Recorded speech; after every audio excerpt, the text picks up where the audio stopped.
She said that she was longing for the sun.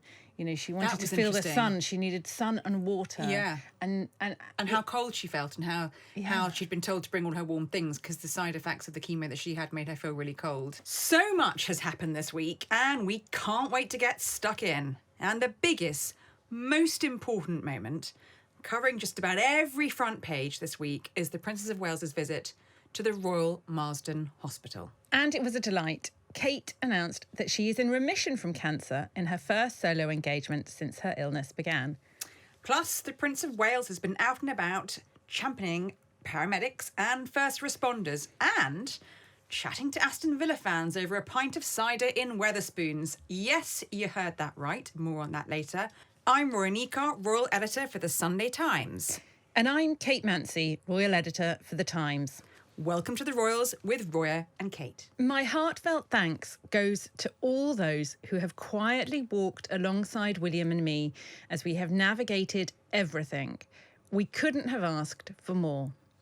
Those are the words of Catherine, Princess of Wales, as she visited the Royal Marsden Hospital to say thank you to the staff who looked after her during her cancer treatment last year. It was a momentous day, coming just under a year from when we first learned that Kate had undergone abdominal surgery and was later diagnosed with cancer. This was a poignant visit to the Royal Marsden Hospital, the cancer centre in London, where she was treated. And she thanked doctors and the nurses and the various experts there. And following her visit, the Princess released a very personal message on social media in which she praised the staff at the hospital for looking after me so well during the past year. In her message signed C for Catherine, she said, "It is a relief to now be in remission, and I remain focused on recovery. As anyone who's experienced a cancer diagnosis will know, it takes time to adjust to a new normal. I am, however, looking forward to a fulfilling year ahead. There is much to look forward to. Thank you to everyone for your continued support."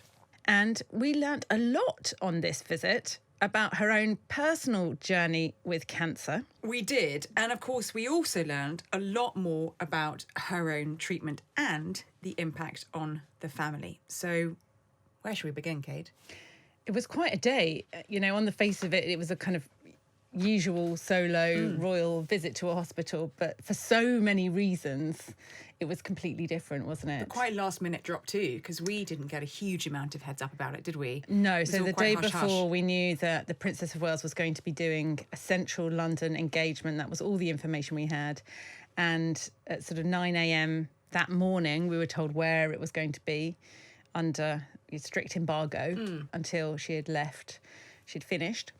I suppose on reflection, thinking about it now, that first solo engagement in almost a year, the first one she's done by herself since her diagnosis, for her it almost couldn't have been anything else, could it, apart from something related to her own journey. It mirrored the King's, didn't it, to Yeah. some extent, although it wasn't the centre that he was treated. So first of all, I think we learned before she'd even arrived, this was where she had had the treatment, which they've never, said publicly before. The thread has always been, whenever there have been sort of questions asked about what kind of treatment where, there's always this phrase deployed by Kensington Palace, which is that the princess is entitled to medical privacy, as she is, and the media have respected that, and actually the public have too, because there have been plenty of patients having their treatment there at the same time as her, who've seen her come and go. She's had her treatment privately. Well, not privately, as in we don't know whether she's had it on the NHS, but she's had it done privately in terms of location at the hospital. But people will have seen her. But it was quite extraordinary to get that confirmation that she had it there. She's become joint patron with William, hasn't she, of the hospital. And Even as she arrived, it was this idea of kind of public versus private, because she sort of looked up, took it all in.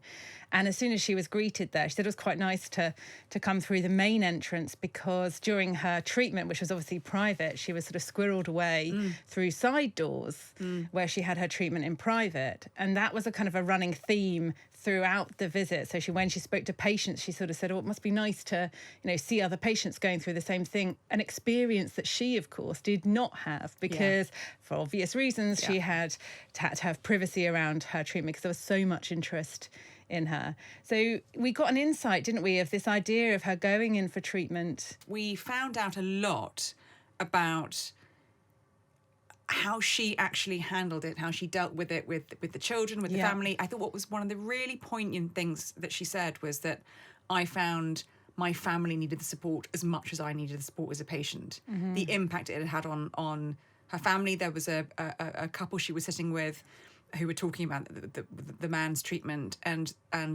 his the woman who was with him said, I think you've handled it really well, amazingly well with the children. And she said, well, that's kind of you to say, but different treatments affect different families differently and patients. And so we started to just sort of pick up, yes, she's entitled to medical privacy, but she was willing to talk about her journey in much more detail than I think we thought she would. Absolutely. And I think just that kind of solitary aspect to her treatment I thought was really interesting. But there were also kind of little nuggets of actually how that chemotherapy was administered to the princess, because she spoke to one patient, Catherine Field, about having a port fitted. So she pointed to her arm, and then Catherine pointed to her chest. And these are the ports that are fitted that sort of you go home with them still implanted in, through which the chemotherapy medicine can be administered to you, so that they don't have to keep finding a vein and making that connection. And she said, didn't she, she'd got quite attached to it. Yes. And when it had come to have it taken out, she was hesitant about having it taken out. Really, it's really interesting when you look at, there's something about the king's treatment, Kate's treatment, that theme and that theme of work that they're going to take forwards. So the King's first engagement back was at a cancer charity. He's involved in lots of cancer charities. She's become patron with William at this. It's like, in the same way that Princes William and Harry always, whenever they were doing military engagements, would say, we feel we can do these kind of with honour, and we can look servicemen and women in the eye and say, we know what you've been through, we've done it too. There. In the same way now that Kate and the King can go out to cancer hospitals, go onto wards, talk to people who've been through it, because they have too. She's always shown empathy, I think, in her public role, but I think this is a new level, and I do think they're more open. I mean, if you look at that birthday message that William released online, that was very effusive. We love you, we're so proud of you, and the strength you've shown. I think they've gone through such a battering, clearly, in the last year, that some of the edges have sort of fallen off, and they're so much more open now. Certainly it seems to be at the moment. And then we had the statement on top of that, didn't we? So we had this brilliant engagement where she came and she spoke to so many people. She was hugging patients. She told families there was light at the end of the tunnel. She spoke about the mental effect. She said that she was longing for the sun. She wanted to feel the sun. She needed sun and water. Yeah. And how cold she felt, and how she'd been told to bring all her warm things because the side effects of the chemo that she had made her feel really cold. Yeah. Very personal stuff. Incredibly. I think you're right, just to go back to what you said about how open they're being. It feels like the monarchy, top down, certainly with those key players, is changed. Mm-hmm. It's changed in a new post-cancer, post-treatment, the King's still having it world. Much more open, much more personal, much more willing to talk about, what they've been through. Not just Kate and the King, but also William as support network, and the Queen. We're in a new post-cancer era with the monarchy, aren't we? Oh, I'd absolutely agree with that. I've written a piece today that's going into the Times 2 feature supplement tomorrow, and picking up on those 2 words from the statement that she made on social media after the visit. That's when she actually said the word remission. But the 2 words I thought were really key were new normal. New normal. What's the new normal? And the new normal is her being more open, but also putting family first. Yeah. We've heard time and again, haven't we, where she said, she's looking forward to a kind of fulfilling year ahead, but that isn't going to just be the kind of daily grind for her. She's going to be savouring those moments with her kids and, focusing on family. William too, he didn't go to the Jimmy Carter funeral, and he would normally have gone to a former president's funeral, state funeral in the States, as heir to the throne on behalf of the monarch. Well, the Duke of Edinburgh went. It was the Princess of Wales's birthday. Now, we're not sure of the decision-making behind that, but I think you could bet your bottom dollar after the year that those two have had, that he wanted to be by her side on her birthday, because when you go through cancer, nobody knows how many birthdays you've got left. And I think this is the new normal. And they're making it very, very clear that there are boundaries of what they're prepared to do and how they're going about it. But also, I suppose there is also the kind of added pressure in the back of their minds. The king, long live the king, but the king is still having cancer treatment. And so, William at the back of his mind may think, I thought I had another 30 years. I might do. I might not do. And so how long is that, how long does that new normal last? How long does Indeed. this... So it's all... You're right. It feels very much like there is a new direction ahead, and it is a post-cancer world, certainly for the Walesers, whereby their choices will be different, and that's as it should be. I mean, to the question of will we see a lot more of Kate in the new year, Kensington Palace has been very keen to stress that the guidance around her return to public-facing engagements hasn't changed, and it will continue to be gradual. So I think, we've just got to conclude from that the pace at which she returns to engagements going forwards, however many or few that will be entirely up to her. Yeah, absolutely. And she'll probably be taking on some of the advice that she was giving patients at the hospital, which was try to keep doing the things that give you joy. And she said it makes you appreciate all the small things in life that you take for granted. Sometimes from the outside, we all think you've finished treatment and you go back to things, but it's hard to get back to normal. And this idea that, we've heard from other cancer patients that actually post-treatment can be a super scary place as well, because that kind of path that you're on with the treatment comes to an end, and then everyone expects you to be back to normal, your normal self, and it's not quite that straightforward. It was certainly an extraordinary engagement where we found out a lot more. And we mentioned earlier on that woman that she met, the first woman she met, arriving, Catherine Field, who we saw sitting having her chemo in a cold cap, which she says is like a constant ice cream headache. It's extremely painful. If you want to hear a little bit more about Catherine's journey as a woman of a similar age to Kate, who's going through cancer at the moment, having treatment, she's writing a piece for us in the Sunday Times, and I think that'll be a very moving, emotional piece, and I hope you'll all read it. Yeah. We also learned from that that encounter as well. I mean, we were sort of led to believe from that encounter that the princess hadn't used a cold cap to prevent hair loss during her treatment, which is interesting. But maybe that's why, because it's pretty uncomfortable. Yeah. Also this week, the Prince of Wales has been in Birmingham, where he has been at the College of Paramedics Emergency and Critical Care Conference. It's their inaugural, very first one, and he's become patron of the college. And he gave a very strong speech, which had a real sense of oratory and purpose. But it, in fact, wasn't that everyone was looking at. It was his trip to the pub afterwards. Down the spoons. Going to Wetherspoon. Before we get to the spoons, here are some quotes from where he talks about his time in the RAF Search and Rescue Team in Wales and with East Anglian Air Ambulance.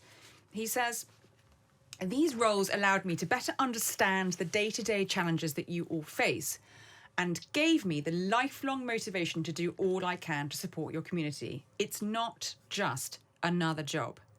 And he talks about the paramedics' work and how for them, every day provides unpredictable challenges. Every shout is a journey into the unknown. Every split-second decision has immeasurable impact on so many people. He also talked about the pressure that first responders felt, which he said in his speech, I was all too familiar with from my time as a pilot.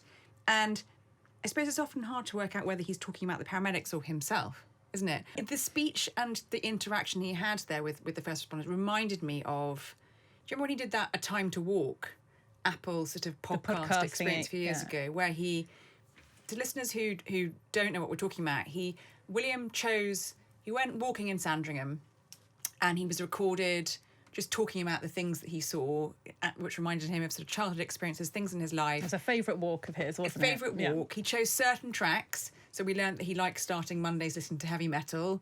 AC/DC. Yeah. He picked Tina Turner, Simply the Best, which he used to listen to in the back of the car with his mum.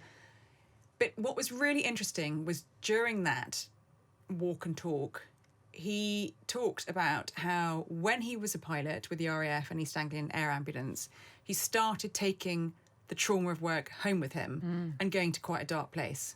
And that was really when it was during those sort of 2 periods of work and he was going home and realising he was struggling with his own mental health, that spurred him on to do even more around mental health and first responders and paramedics and exactly what he's been doing today, and he's become patron. So again, it's that thing of, I've got first-hand experience of what you guys go through every single day. Yeah, I was about to say, this is like what you mentioned, at the start of the programme, that him, when he goes to do military engagements, that he really knows what he's talking about. When he stands up and says things like this, people listen because he knows what he's talking about. And also he's at, he referenced Southport as well, didn't he? Because him and Catherine went up to Southport and spoke to some of the people who were first on the scene for that awful stabbing in which young children were killed last summer. And he spoke to some of those people there. And one woman was still off sick, essentially. She hadn't gone back to work because she's still dealing with the trauma of arriving at the most horrendous scene. And he was talking in Southport about how it's hard to speak to... Sometimes it's hard to speak to your partner about it and you bottle it up. Yeah. And I thought that's really interesting because I wonder if now William has started to speak about it a bit more. I think this is this kind of unfurling of William that we're actually seeing in public as well, this kind of being more open, being more effusive about what's going on inside his mind. And I think the kind of evolution of his character, if you like, we're sort of seeing it develop, I think, which is really interesting. One of the things I find intriguing and interesting in terms of the choices he made in his career and his life, which goes right to the heart of this, is that he wouldn't be able to do these engagements as successfully as he does, or as, I guess, empathetically as he does, and have that connection with first responders had he not done those two jobs with RAF, at RAF Valley and with East Anglian Air Ambulance.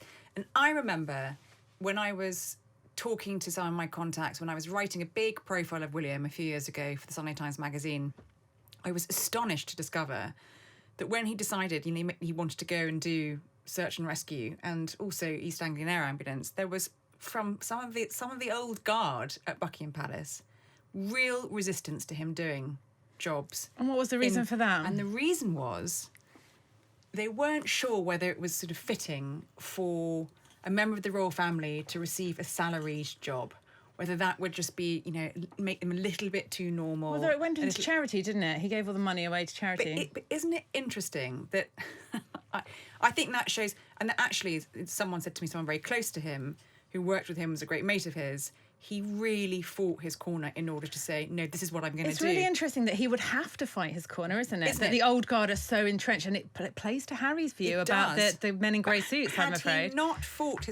Had he not fought his corner and going, I'm doing it, he'd be a very different person now. First of all, he'd be hugely frustrated, and I can't actually ever envisage a world in which William wouldn't have got his way on that, because William tends to get his way when he wants to do what he wants to do, as men in grey suits have found out at the palace regularly. He is also future king, which helps. Yes. But he wouldn't be able to go and do these engagements and talk to these people about, I know what it's like to take the trauma home from a really, really bad, rescue, if he hadn't done it. Yeah. And I wonder whether that has sort of landed, and going forwards, the makeup of men in grey suits and women in grey suits has changed at the palace since then. That was a long time ago.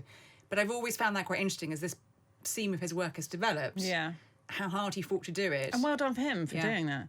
But he's also had a very difficult role for many years, Roya, as an Aston Villa fan, which has brought him no end of hardship, roller coaster rides, ups and downs. The mid-tier football team that he supports in Birmingham. So what does one do in Birmingham when one is at a paramedics conference? One goes to the Wetherspoons for a pint of cider. For any foreign listeners, the Wetherspoons is probably the cheapest pub in a chain of pubs in the UK. Would you say that? By which we mean literally. It's I think they've got a 99p pint.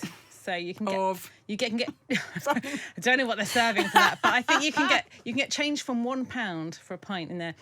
And he was in there. So no, this doesn't make him sound so generous. He was bowing around, so maybe that was why he chose the. So he did his engagement with the College of Paramedics, and then he took himself off to the Wetherspoons to chat to a load of Villa fans before the Everton match tonight. Right, yeah. It's an away game though, which is why he's not staying in Birmingham to watch the game. He is, and we had a reporter there, didn't we, on the rota who spoke to some of the fans afterwards and said he's not a fair weather game. He really wanted to talk about the transfers. He wanted to talk about everything. We're reliably informed he had 1 pint of cider. Just quite one restrained. In his suit before he got back on the train. Mike Tyndall, his cousin Zara's husband, of course, and the former England rugby player, has called William in the past, I think, on his podcast, 1 pint Willie. because he has one pint and then he's done. That's him done. Yeah. That's not what I've heard. Well, he was 1 pint Willie today. I've seen him drink more than a pint. He's very well behaved. He got back on the train. Maybe he was scurrying back to do the school pickup. Another big announcement this week, this time from Buckingham Palace. It's been confirmed that the King will be travelling to Poland later this month to attend the 80th anniversary of the liberation of the Auschwitz concentration camp, the first British monarch ever to visit Auschwitz. The commemoration, which takes place on the 27th of January, will be the King's first overseas trip this year. Auschwitz was liberated from the Nazis on January 27th, 1945. And to mark the 80th anniversary, heads of state, presidents and prime ministers from around the globe will be there in Poland for the ceremony. So, how important is this, do you think, that the King is making the trip? Very important to him. We know how important it is to him because he was talking about it the other day at an engagement, wasn't he? Talking to some Holocaust survivors and saying how he was so sad about the dwindling number of survivors and how important it was for him to go. We were all astonished, I think, when we found out that no British monarch had ever been to Auschwitz. Yeah. The Queen has been when she was Duchess of Cornwall for the 75th anniversary. Yeah. And the late Queen has been to other concentration camps, we should say. He's very committed and passionate about it. I mean, in his role as patron of the Holocaust Memorial Trust, I remember in 2021 he commissioned 7 artists to paint 7 survivors of the Holocaust, which were then hung in what was then the Queen's Gallery. It's now the King's Gallery. So he is very passionate and keen on making sure the memories and the stories of Holocaust survivors are not forgotten. Which is what this event at Buckingham Palace was about, wasn't it? So he met with Holocaust survivor Manfred Goldberg at the palace. He's 94 and he survived various concentration camps and only really started speaking about his experience in his 70s, but has become a huge kind of leader in terms of educating other young children and future generations. And there's a big project by which they've spoken to Holocaust survivors and in a digital way. So once they die, school children will be able to ask them questions. And because they've developed such a bank of information with the help of AI and all the answers they've already given about their experiences, children can speak to them as if they're learning it firsthand. And I think that kind of keeping the firsthand experience of what happened during the Nazi persecution will be key to keeping that kind of that spirit and the memory alive and vivid for future generations. I think the King's really excited about that sort of thing, isn't he? Yeah. How do we play this forward? I think it's also very important for the King to know that the optics of him being out there on the international stage at the beginning of the year, as people around him say, if he doesn't feel he's doing those big set pieces at the important moments, he doesn't feel he's being king. So I think for him to be there alongside presidents and prime ministers from around the world on this very important anniversary, doing something quite solemn, is about, the whole briefing we had at the end of last year in Australia and Samoa is that he wants to carry on, do as much as he possibly can, despite the fact he's still living with cancer and having treatment. We know he's still having his treatment every week. He's still out there, going out to Poland for this big set-piece moment, big moment in history that will be there forever in the archives, and he'll be there. So thousands of people have had to flee their homes following the wildfires that have raged through California since last week. The fires have already claimed 24 lives at least and destroyed more than 12,000 homes and are regarded as the worst in Los Angeles history. There's been an outpouring of help and support to those who've been affected. Several celebrities who've had homes in the area that have now been destroyed have spoken about their experiences. And among those offering help this week were the Duke and Duchess of Sussex, Prince Harry and Meghan. It's understood the couple, who live around 150 kilometres north of LA in Montecito, visited affected families, donated supplies and served meals with World Central Kitchen. The mayor of Pasadena, Victor Gordo, said it really buoyed the spirits of the first responders. It's also impacted Meghan's work, of course, because today we were expecting to talk about her new Netflix programme, which was due to be released today, but has now been pushed back to March on account of the fires. So the lifestyle show, which she filmed in Southern California, would have come out this week, but she's taken the decision with Netflix to delay it. So as Meghan says, she can Focus on the needs of those impacted by the wildfires in my home state. So we've got another couple of months to wait, Kate, before we can get stuck into that Victoria sponge. Last week, we wished the Princess of Wales a happy birthday. And this week, we wish the Duchess of Edinburgh a very happy birthday too. It's a milestone, as they call it. It's a big one. Yes, Sophie turns 60 on the 20th of January. And Roya, you've written about her being one of the monarchy's safest pair of hands.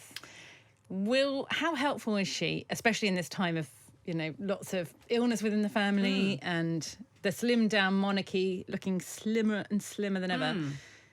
How has she stepped in this year? She's key, really. Key to everything, and has been for a long time in a very low-key, unflashy, un-me kind of way, which is exactly why the late Queen loved her and came to dote on her as sort of one of her favourites. Eventually, but in the piece you said that at first she wasn't such a fan. Well, it was it's one of the things that surprised me the most. So when she first, in the very early first few weeks apparently of months of dating Edward, around I think it was 1990, the early 1990s, Edward took her to Windsor, where he was staying, and she met the Queen for the first time, and she was very not like your usual royal girlfriend, middle class, had a career in PR, middle class background, never seen anything like the royal family in Windsor and the Queen, and was introduced to the Queen and was incredibly shy and tongue-tied and very nervous. And what was the Queen's reaction? The Queen thought she was dull and said to her friend, you wouldn't notice her in a room. And then the more she got to know her... Well, I suppose better to be dull than sort of, but an immediate dislike. She realised she was wrong and actually came to love her and realised that she was actually very punchy. Very good for Edward. Which you have to be to get on with the late Prince Philip, because he didn't suffer any fools. Great for Prince Edward. And actually someone who was going to understand the job and what it entailed. But I thought that was a bit of a revelation to me, given how much we know Queen Elizabeth adored her in the end. But on a very superficial level, if I may, she seems to have undergone a kind of a real transformation physically as well. She's had a kind of a proper makeover in recent years. Yeah. Do you think that's sort of part of her sort of embracing the public role more and more, or...? I think it's part of her realising that the spotlight is a little bit more on her, because I think she's embraced the public role always. She's always, as she said, plodded along doing what she's doing. She acknowledges now, as you say, less and less members of the royal family working roles. Duke of York stepped back. Harry and Meghan have gone. The Gloucesters are getting on. Gloucester, I think, is 79. I think her husband is 80. The Duke of Kent is 89. At some point, they are going to hang up their boots. The spotlight will then move. When we have, as I sort of wrote in this piece, the future King William V is very keen for her and Edward to do even more. Not only because he really likes her, which he does, but because he's going to need them. Because, whenever that happens, you've got to possibly expect that the Gloucesters and the Kents might be retired and or maybe not around anymore. So who's around? We know, because Sophie and Edward decided to let their children not have the HRH stamped on them. They've decided, Louisa Windsor's decided not to use it after turning 18. She's got it, she doesn't use it. James, Earl of Wessex, probably won't use it. So who are the other working royals going to be? So, she and Edward will have a bigger role, I'm sure. And I think that's why she realises she's glammed up. Suits her. Anyway, I like her. She's a good egg. She is a good egg. She does a lot. She's normal. Does a lot of her work kind is of showy thing. Her work is very interesting. I was there when she did something on kind of periods and period chat with young girls. She's and done things menopause. like that. She's done engagement She's done on menopause. She does things that perhaps members of the royal family have previously shied away from. They're not things you want to talk about. Very, very passionate about the work on sexual violence in conflict. Yeah, she went to the border with Chad last year and spoke to women who'd been victims of sexual assault as a result of war. I found out doing the piece that the government tried to stop her going to Ukraine. The government didn't want her to go. It was too sensitive. It was a bit too dicey. And as someone very close to her said, actually someone not in the royal household, someone else who discussed the trip with her said she was having none of it. She made sure she went to Ukraine. She's very strong, I think. Yeah. Well, someone else said there was always a danger in the palace that people underestimated her, but she fought her corner. She fought Edward's corner, and she was punchy. Happy birthday, punchy Sophie. Yeah. There's something else that Kate did this week that you've written about, other Kate. it's something she's going to do. Sources close to the Princess of Wales have told me that this year will be the year that the Princess of Wales will recognise British skills and industry when she grants her first royal warrants to her favoured companies. So these royal warrants are special, aren't they? Because they're given for up to 5 years to favoured companies whose goods are sold to the royal household. And it's the reigning monarch who decides which members of the family can grant warrants. Yes, and under changes brought in by the King when he was Prince of Wales, suppliers also need to prove that they have a sustainability policy. It's not a green award, as it was described to me, but they have to show that they have that in place. Last month, the Queen's list of royal warrants included her hairdresser, Jo Hansford. But we don't know yet who has made the cut for Kate. Everybody will want to be on that list, though, won't they? Everyone will want to be on the list. Imagine. Because of the Kate effect. Ka-ching. When she wears something, clothes, jewellery, handbags, whatever, flies off the shelf. Sell out. Anybody I approached to ask them about it was straight back on the phone to ask me if I'd seen the list and were they on it. Can you tell me, am I on it? But the Kate effect is a real phenomenon. Yeah. I spoke to jewellery designer Catherine Zareda, who Kate's worn her earrings time and time again. She said 500% uplift. Amazing, whenever the Princess of Wales is seen wearing a pair of her earrings. Yeah. Not just the first time either. She re-wears them. Same thing. So there'll be a clamour for those royal warrants. There will. Tell me about royal warrants. When do they date back to, Kate? Oh, very far. Royal warrants date back to medieval times, but were formalised in the 15th century when the Lord Chamberlain, as head of the royal household, formally appointed tradespeople with a royal warrant of appointment. It means you can stick your crest on your letterhead, on your website. Love a crest. And you can say, we are official providers of whatever your product may be to the royal family, and that goes a long way when attracting business and getting other suppliers and things. Shall we ask for a crest? I think that would look really nice on these little podcast muffs. Should we ask the King for a crest? There's still time. British supplier to the palace. So there's still time for a podcast as well, having a royal warrant. There is. If you're listening, Your Majesty, we would love, for services to the royal household, audio, we would love a royal warrant. Or just a general warrant from you, dear listeners, because thank you for listening. And if you've enjoyed this episode, please share it or leave us a review if you liked it, or maybe don't if you didn't, or give it a royal warrant. It helps others find it. It does. Bye, Kate. Bye, Roya.